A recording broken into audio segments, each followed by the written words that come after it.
Cycling means a lot really, it's just what I love. I used to be a swimmer and then I got an injury in my shoulders, but I still wanted to do some sort of swimming, so my mum was like looking into doing triathlons, so I joined my local triathlon club, and after a while I decided I didn't really like the running, so I went into just cycling. My dad was riding a bike and he took us to his races, he did cyclocross, and then I just gave it a go. I went to Lincoln Grand Prix and saw Russell Downing win, and he's a close friend of my dad, so I know him really well. My dad was saying, "Oh, do you not want this to be you? Everyone's shouting your name." I don't want to go down the academic route, I don't want to be like sat in an office, I don't want to be having to like write stuff all day or whatever. I just see cycling, it's my lifestyle. I like being healthy and keeping fit. You know, I'm quite ambitious and I want to achieve, and each time I get my bike I'm closer to getting towards that goal of, you know, being as good as I can be.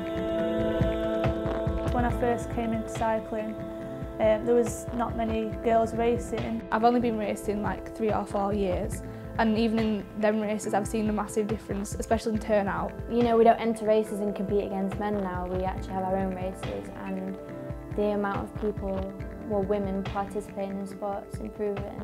First year I did the Tour Series, it was just kind of individual riders doing well, but last year it was all about teams, and there was so many different teams coming into the Tour Series, so it's definitely growing and it's great. To ride for Matrix Vulpine is such a privilege for me because it got me, like when I first started cycling I had no clue what I was doing. It's a team that brings you on through a tough period in cycling, that age moving from youth to women, because you just jump in the deep end.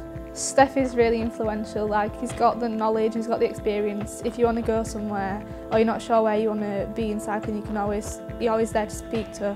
He's opened my eyes to not just the racing but the whole scene around it, and you know, that knowledge you can't really buy that knowledge, so yeah, he's pretty inspirational.